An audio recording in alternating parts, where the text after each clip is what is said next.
آئیے آج تھوڑی سی بات کر لیتے ہیں کہ زکوٰۃ نہ نکالنے پر عذاب پر ایک حدیث میں آپ کے سامنے پیش کروں گا.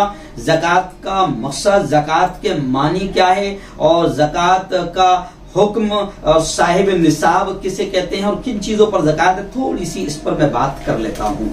حالانکہ مسائل تو ہر ٹاپک ایسا ہے کہ جس پر روز بات کی جائے، لیکن پھر رمضان ختم ہو جائے گا اور مسائل بیان نہیں ہو پائے گے، اس لیے تھوڑا سا میں مختصر بھی کرنے کی کوشش کروں گا اور بہت ساری چیزیں ایک ہی ایپیسوڈ میں شامل ہو جائے اس کی بھی کوشش کروں گا. ناظرین، جہاں تک زکوٰۃ کا تعلق ہے تو میں نے قرآن و حدیث کی روشنی میں اس کی اہمیت بیان کی، لیکن آج ایک حدیث بھی آپ کے سامنے پیش کر دوں. حضرت ابو ہریرہ رضی اللہ تعالی عنہ راوی ہے اس حدیث کے. وہ کہتے ہیں کہ پیارے آقا محمد صلی اللہ علیہ وسلم نے ارشاد فرمایا کہ جس شخص کو اللہ نے مال و زر عطا کیا اور اس نے اس کی زکوٰۃ ادا نہیں کی تو قیامت کے دن اس کا وہ مال و زر گنجے سانپ کی شکل میں تبدیل کر دیا جائے گا، اور وہ سانپ اس شخص کے گلے میں بطور توق ڈال دیا جائے گا، اور پھر وہ سانپ اس کے جبڑے پکڑ کر کاٹے گا اور کہے گا میں تیرا مال ہوں، میں تیرا خزانہ ہوں. بخاری میں یہ حدیث ہے.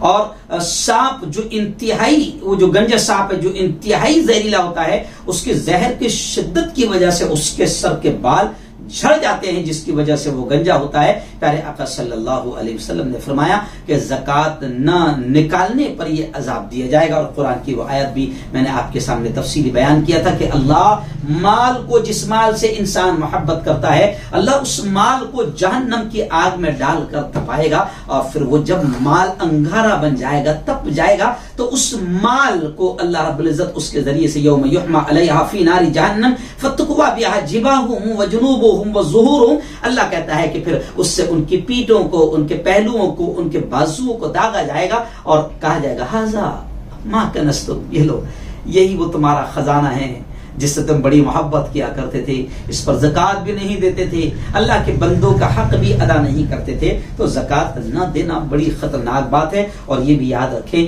میرے بھائی کہ زکوٰۃ خدا کا حق بھی ہے اور اس کے بندوں کا حق بھی ہے. ایک سسٹم ہے، اور اتنا پیارا سسٹم اللہ نے رکھا ہے. میں تو سمجھتا ہوں کہ اگر مسلمان 100% زکوٰۃ نکالنے والے بن جائیں تو انشاءاللہ مسلمانوں کے بہت سارے سماجی مسائل، چاہے وہ تعلیم کے اعتبار سے ہو یا طبی میڈیکل کے لائن سے ہو، جو بھی ہو، اللہ کی قسم کھا کر میں یہ بات کہہ سکتا ہوں کہ اگر مسلمانوں نے 100% زکوٰۃ نکالنا شروع کر دیا تو پھر مسلمانوں کے تقریباً تمام مسائل حل ہوں گے، اور انہیں اوروں کے یا غیروں کے پاس بھیک مانگنے کی ضرورت نہیں ہوگی. مسلمانوں کے بہترین سے بہترین سماجی ادارے ہوں گے جہاں سے غریب اللہ کے بندوں کی ساری ضروریات پوری ہو سکتی ہے. جی ہاں، زکوٰۃ کا مقصد یہ بھی ہے کہ وہ دولت کا ارتکاز نہ ہونے پائے، بلکہ وہ زیادہ سے زیادہ گردش میں رہے. معاشی خوشحالی کا بنیادی فلسفہ یہی ہے کہ ساری دولت چند لوگوں کی مٹھی میں نہ ہو، بلکہ وہ پھیلتی رہے. اور جب دنیا جانتی ہے کہ جب دولت پھیلتی رہے گی تو پھر سب کا بھلا ہوگا، اور جب چند ہاتھوں میں رہے گی تو ظاہر بات ہے کہ پھر 98% کا نقصان ہوگا، جو آج ہمارے ملک میں بھی ہم دیکھ رہے ہیں. جیسے ہماری حکومت چند لوگوں کے ہاتھ میں دولت دینا چاہتی ہے تو پھر آپ دیکھ رہے ہیں کہ ملک میں کیسا ہاہاکار مچا ہوا ہے. تو خیر، زکوٰۃ کا مقصد بھی یہ ہے کہ اللہ تعالیٰ اپنے تمام بندوں کی تمام ضروریات کو بھی اللہ اپنے ہی مالدار بندوں سے پوری کروانا چاہتا ہے، اور اللہ نے ان مالدار بندوں کو ثواب بھی رکھ دیا ہے. اور اللہ نے پھر کہا کہ اگر تم میرے اور بندوں کا خیال رکھو گے تو میں تمہارے مال میں اور اضافہ کروں گا. زکوٰۃ دینے سے کم نہیں ہوتی، اس لیے زکوٰۃ کے ایک معنی بڑھوتری کی بھی ہے کہ مال جب جاتا ہے تو پھر اور بڑھتا ہے. جیسے انسان کے چھوٹے سے ذہن میں رہتا ہے یار 100 میں سے اگر میں نے 20 دے دیا تو وہ تو کم ہو گئے نا، 20 کم ہو گئے نا. لیکن حقیقت یہ ہے کہ کم نہیں ہوتے ہیں، اللہ اس کو اور بڑھاتا ہے اور دیتا ہے. اور زکوٰۃ کے ایک معنی یہ بھی ہے کہ پاک کرنا. اس لیے علماء نے یہ بھی کہا کہ زکوٰۃ مال کا میل ہے. اگر وہ میل نکل جائے تو جو دوسرا مال ہے وہ ایک دم پاک ہو جاتا ہے، اور اگر اس کو نکالا نہ جائے تو پھر پورا مال میلا ہو جاتا ہے، یعنی وہ جو مال اچھا ہے وہ بھی تباہ ہو جاتا ہے۔ اگر اللہ کے اس فرض کو پورا نہ کیا جائے تو جو اللہ دینا جانتا ہے وہ اللہ پھر چھیننا بھی جانتا ہے۔ پھر آئیے زکوٰۃ کا حکم کیا ہے۔ ہر سال اس عقل مند بالغ مسلمان پر زکوٰۃ فرض ہے جو صاحب نصاب ہو اور اس کے مال پر ایک سال پورا گزر گیا ہو۔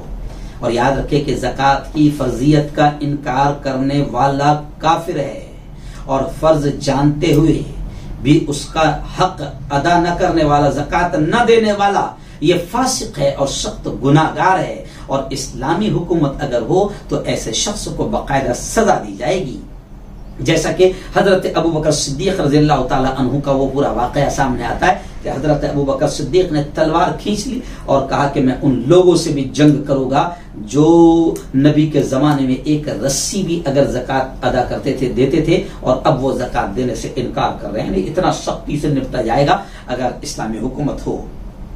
خیر آئیے تھوڑی سی اور بات جان لیں کہ صاحب نصاب، جیسے کہتے ہیں نا بھی کتنا مال اگر ہو تو پھر زکوٰۃ دینا پڑے گی اس کو، یعنی وہ زکوٰۃ دینے والا بن جائے گا۔ تو صاحب نصاب ہونے کا مطلب کیا ہے؟ تو علماء نے لکھا ہے کہ سونا، چاندی یا مال اسباب کی وہ مقدار جس پر زکوٰۃ واجب ہو جاتی ہے اس کو شریعت میں نصاب کہتے ہیں، اور جس کے پاس اتنی مقدار ہو جاتی ہے اسے صاحب نصاب کہتے ہیں۔ اور وہ کیا طے کیا ہے علماء نے؟ عام طور سے یہ بہت اہم مسئلہ ہے۔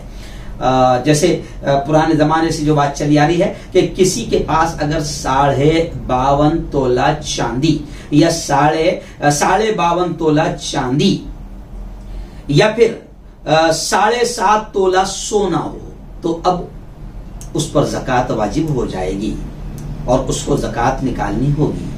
اب اس میں باریک مسئلہ یہ ہے کہ بھئی مثال کے طور پر 7.5 تولہ سونا نہیں ہے، صرف چاندی ہے، تو پھر وہ 52.5 تولہ نہیں ہے۔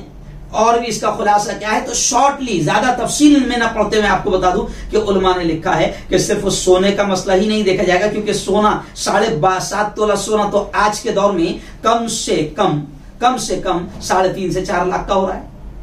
جی ہاں، 3.5 سے 4 لاکھ کا ہو رہا ہے، لیکن 52.5 تولہ چاندی جو ہے وہ 45,000 کے قریب آ جا رہی ہے۔ تو علماء نے لکھا ہے کہ صرف سونے کا معاملہ نہیں دیکھا جائے گا، اگر آج کے دور میں 52.5 تولہ چاندی کی قیمت کے برابر بھی اگر کسی کے پاس ضرورت سے زیادہ سامان ہو، جی ہاں، یعنی 45,000 روپے، چاہے وہ کسی بھی شکل میں، اگر اس کے پاس اتنا سامان ہو ضرورت سے زیادہ کا، تو پھر اب وہ صاحب نصاب ہو گیا اور اس کو زکوٰۃ دینی پڑے گی۔ جی ہاں، اب کون کون سی چیزیں ایسی ہے ضرورت سے زیادہ، یعنی ضرورت کی میں اس کی بھی انشاءاللہ میں آئندہ کل اگر وقت ملا تو تفصیل کروں گا کہ ضرورت سے زیادہ کسے کہتے ہیں، اس پر بھی میں تفصیل کروں گا۔ لیکن آج تھوڑا ایک مسئلہ اور سن لے کہ کن چیزوں پر زکوٰۃ فرض ہے، کن چیزوں پر۔ تو وہ چیزیں جن پر زکوٰۃ فرض ہے وہ 6 قسم کی ہے۔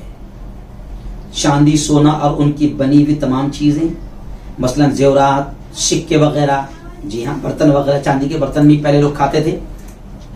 ایسے ہی دوسری چیز، ہر قسم کا مال تجارت، جو آپ کا تجارت کا مال ہے وہ کسی بھی قسم کا ہو، اگر وہ بھی ضرورت سے زیادہ، یعنی آپ کے پاس 45,000 روپے سے زیادہ اگر وہ سامان ہو جاتا ہے تو آپ پر وہ زکوٰۃ فرض ہو جاتی ہے۔ ایسے ہی نقد روپیے، خواہ روپے جو ہے وہ نوٹ کی شکل میں ہوں یا پاؤنڈ کی شکل میں ہوں یا بانڈ کی شکل میں ہوں یا ڈالر کی شکل میں ہوں یا سیونگ کی شکل میں ہوں یا سرکاری صنعت کی شکل میں ہوں، کسی بھی شکل میں اگر آپ کے پاس روپیہ ہو تو اس پر بھی زکوٰۃ فرض ہو جاتی ہے۔ ایسی زمین کی پیداوار، آپ شتکری کسان ہیں تو غلہ، پھر وہ غلہ ہو، گیہوں، چاول، اناج، جواری، باجرہ، جو بھی ایکسرسائز ہے، یا پھل ترکاری وغیرہ، بھنڈی وینڈی، سبزی، جو بھی ہے یہ چیز۔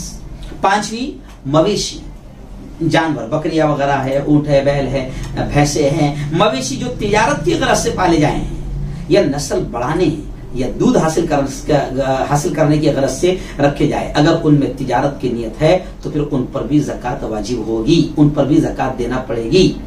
اب ان میں سے ہر ایک کا بیان تو الگ الگ آتا ہے، لیکن زکوٰۃ ان تمام چیزوں پر دینی پڑتی ہے، اور زکوٰۃ کے ادا کرنے کے لیے نیت بھی ضروری ہے۔ جو مال وہ زکوٰۃ کی نیت سے خرچ کرے گا اسی سے زکوٰۃ ادا ہوگی۔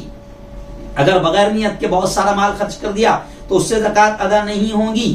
جیسے روزہ ہے، اگر دن بھر بھوکا رہا، پیاسا رہا اور روزے کی نیت نہیں کی ہے نا تو روزہ نہیں ہوگا۔ تو ایسی ہی زکوٰۃ میں بھی نیت کا دخل ہے۔ زکوٰۃ جب آپ دے رہے ہیں تو جس مال کو آپ خرچ کر رہے ہیں، اگر زکوٰۃ کی نیت سے آپ نے وہ مال دیا ہے، خرچ کیا ہے، بانٹا ہے، تقسیم کیا ہے، تو وہ زکوٰۃ ادا ہوگی۔ اور یوں ہی خرچ کر دیا، زکوٰۃ کی نیت نہیں تھی، تو وہ مال کا خرچ زکوٰۃ میں شمار نہیں ہوگا۔